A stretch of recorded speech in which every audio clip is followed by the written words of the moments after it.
Here are the instructions for newspaper staff on how to do basic InDesign. First, log on into any classroom computer. On the bottom left in search, type in IND. When you do, the one that pops up is ID, the pink and black one, Adobe InDesign. Double click it and you'll get into our program. Then go to Open. I've created a template for you. You're going to go to this PC. I see more than you do. You only see HS Apps and the drive with your name. Click on HS Apps. You can click it and then do open, or you can double click.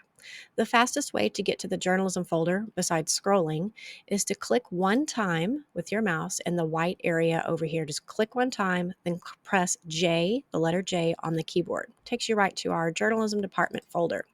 Then go to newspaper, 03 library, this school year. And then you're going to see several projects here. And as more people do their assignments, you're going to see more and more. I want you to make this wider if you need to. Click right here and make it wider so you can see everyone's name.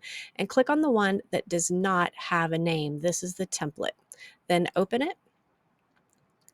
From here, you need to save it. It will not let you go to save because this is a protected template that nobody can save over. You need to go to save as. Click at the end of that and type in your name. I'm going to be Bob Smith today. Whatever your first and last name is, then click Save. It's going to put it in that same folder, except it's going to name a copy of one in your name. Next, let's look at the template. First thing to do is to give it a title. Click on the Type tool, the capital T on the left-hand side, and highlight where it says Text here. Now, you can highlight from left to right, right to left. If you want to highlight one word, shortcut is double click. If you want to highlight all the words in a line, you can triple click 1, 2, 3. Or another shortcut is to click one time anywhere in the text box and on your keyboard, hold down the Control CTRL key and the letter A, and it selects everything. However you do that is up to you. Just highlight everything and then type in practice. Then we need to type in the month. So where it says text here, type in October, leave 2021. We're going to leave page 1.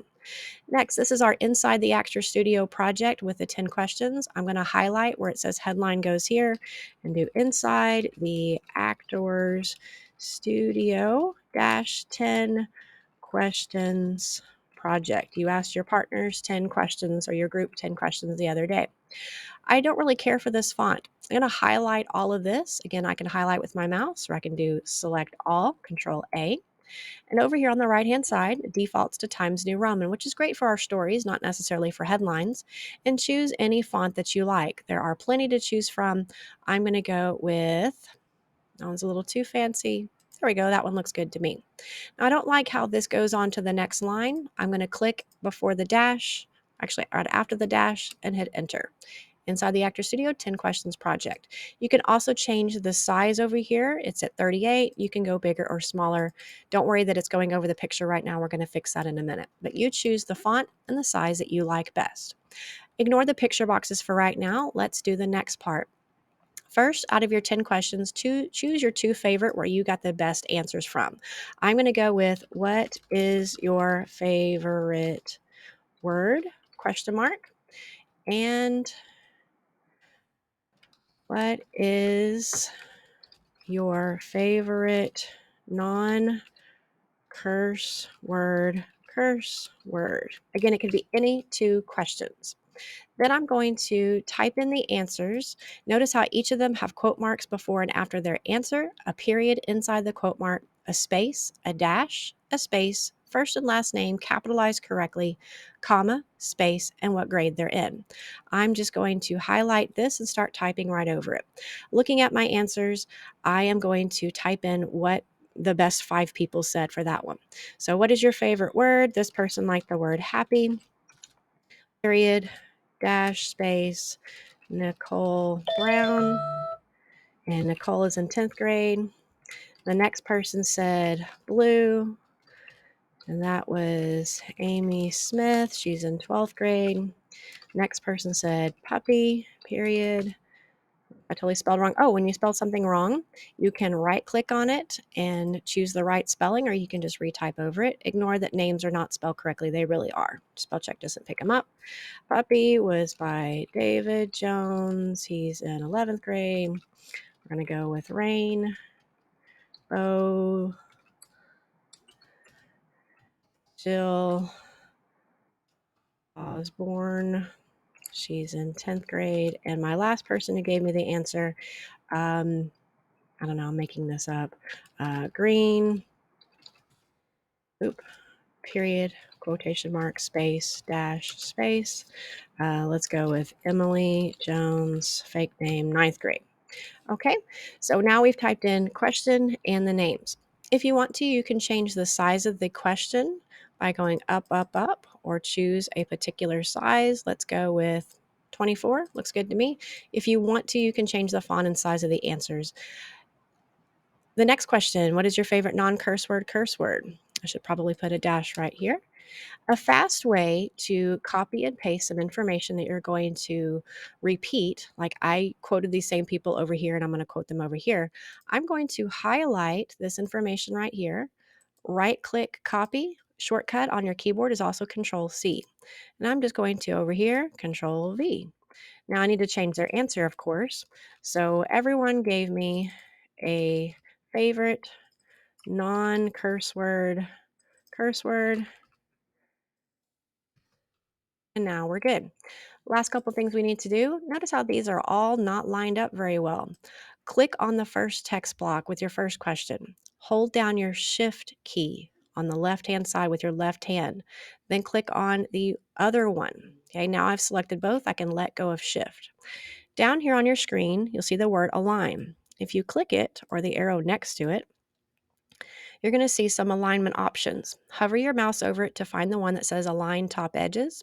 When I click it, ta-da, now both of my text boxes are lined up. Also notice my picture boxes are not lined up. Click on one, hold on your Shift key, click on the other. Hold on, I don't think I got it. There we go. Text box, Shift, text box. Alignment, there we go. Align top edges, there we go. Now it does go up into the headline. I can either drag these down, I can select both of them. Another way to do that is to take your mouse and draw a box over what you want, or again, click, hold on your Shift key, click. When I'm clicking on the edge of the box. If you click in the middle, it won't pick it up. I'm going to actually use my arrow key on my keyboard to move these down, as long as they're lined up on the top and away from your headline, the main title up there, you're fine. Now I'm going to show you how to place a picture. Click on one of the borders of the boxes. Go to File, Place. This is the most common mistake. People try to open a picture. Doesn't work that way. Go to File, Place. Now, I don't care where you find a picture. Go into apps, go into newspaper, go into yearbook. I don't care where you find an image or what the image is of. These just happen to be from our last issue. I think this is from Pia's story. I'm just going to click the image, click open, and it takes a second, but it pops it right in there. I'm going to click on the other one, File, Place, and click on another image. And I think that was from Pia's story. They don't fit the boxes. You right click, Fitting, fit frame proportionally, or you can right click fitting, fit content proportionally. Either way, find the one that works best for you to show the entire image. Oh, I need to click on this one. Fitting content. There we go. Right click, fitting content. Okay, when I did that, I need to move the border closer to the image because this is actually a vertical image. Again, I don't care what these pictures are of, just get some kind of image there. And ta-da, you're finished. Here's one last little shortcut. Click one time with your arrow key anywhere in the screen. On your keyboard, top left, click the W key. That's the shortcut to show you how the picture or the page actually looks when you print it without all the guidelines. If you hit W again, you're going to see our purple columns. You're also going to see this kind of pinkish purplish outline. You always want to stay inside that outline. Click it again to see how it's going to print. Looks good to me. File, print, and choose our printer, which is the Dell B2360DN. Hit print and then go pick that up out of the printer on Beaver's desk. It's a black Dell printer. Then turn that in. It already, write your name on it and turn it in.